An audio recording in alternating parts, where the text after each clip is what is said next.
ये घटनाएं हुई हैं।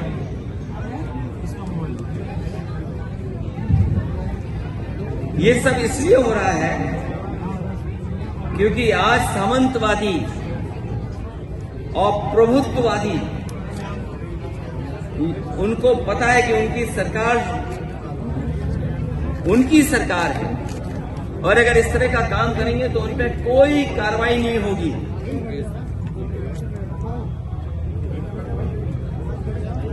इसीलिए निषाद समाज की वीरांगना फूलन देवी को मारने वाला और किस तरह बोलने वाले लोग वहां शामिल हो, किस तरह ब्रॉडकास्ट किया जा रहा है आज के समय पर। आज जब मैं अपनी पार्टी के दलित सांसद आजी सुमन जी के साथ खड़ा हूं तो याद होगा मुझे गोली मारने की धमकी मिल रही है। जैसे फूलन देवी जी को मारा जैसे वैसे तुम्हें मारेंगे। आखिरकार कौन है इनके पीछे? और अगर ये धमकी दी गई है, अगर वो पोस्ट वायरल हो रही है, सोशल मीडिया पे चल रही है, वैसे तो सरकार को खुद संज्ञान लेना चाहिए। लेकिन अगर हमारी पार्टी के लोग शिकायत भी करने जा रहे हैं तो उस पर एफआईआर दर्ज नहीं हो रही है।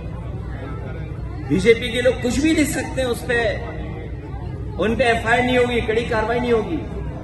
और अगर एफआईआर हो भी जाएगी तो कार्रवाई नहीं होगी। करीबन 25-30 एफआईआर तो हम लिखा चुके हैं। इस सरकार में जाति कैसे काम कर रही है उसे देखिए। सम्राट अशोक, जिन्हें कुशवाहा मौर्य समाज अपना भगवान मानता है, उनकी जयंती पर सौहार्दपूर्ण आयोजन एक व्यक्ति ने तलवार से केक काट दिया, उस पर कार्रवाई हो गई। पर पुलिस ड्रोन की निगरानी में तलवार लहराती योगी सेना के लोगों को पूरे सम्मान के साथ कोई कार्रवाई नहीं हुई हो। अगर कहीं कोई कार्रवाई हुई हो तो बताइए आप।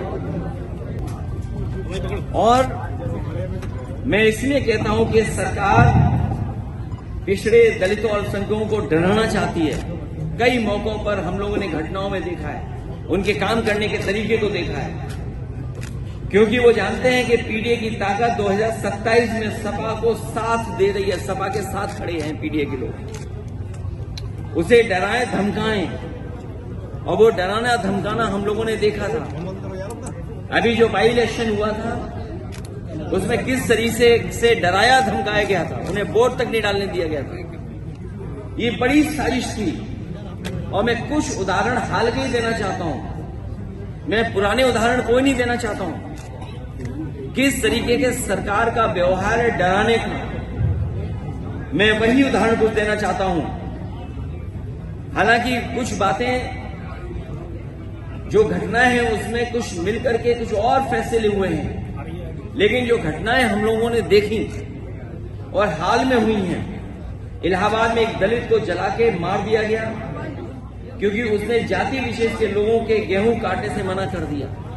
क्या आज के आजाद भारत में, जहां बाबा साहब भीमराव अम्बेडकर जी का संविधान हो, वहां पर ऐसी घटनाएं होंगी कि अगर गेहूं के काटने के लिए मना कर दें तो उसकी जान ले लेंगे जला करके? कल आगरा में अभी कुछ दिन पहले और कई दिनों पहले, कई वर्षों पहले भी घटनाएं हुई। उन घटनाओं का मैं जिक्र नहीं करना चाहता हूं, कस्टोडियल डेथ की मैं जिक्र नहीं करना चाहता हूं। लेकिन कुछ दिन पहले आगरा में बारातियों और दूल्हे को घोड़ी से उतार के मारा क्योंकि वो बाबा साहेब अम्बेडकर जी का गाना बजा रहे थे। अगर गाना तेज था तो उसकी शिकायत की जा सकती है, लेकिन गाना आप क्या बजा रहे हैं नहीं बजा सकते हैं। और किस तरह का व्यवहार रहा। इसी तरह इटावा में निषाद युवक को उसके फेसबुक पोस्ट के लिए मारा और अभी तक कोई कार्रवाई नहीं हुई है। अभी हाल ही में फेसबुक पोस्ट लिख दिया, उसने वीरांगना फूलन देवी को लेकर के कुछ लिख दिया, उसको मारा और अभी तक मारने वालों पे कोई कार्रवाई नहीं हुई है। आजमगढ़ में एक दलित दंपति पुलिस से कह रहा था कि आप चल के मेरी बेटी छुड़ा दीजिए। जाति विशेष के दबंगों ने उसे बंधक बना लिया, उसका रेप कर रहे थे। बताइए आप किस युग में हैं हम शायद ये भूल गए हैं, और इसलिए भूल गए क्योंकि सरकार बाबा साहब भीमराव अम्बेडकर जी के दिए हुए संविधान पे नहीं चली, उस कानून को नहीं लागू कर रही है।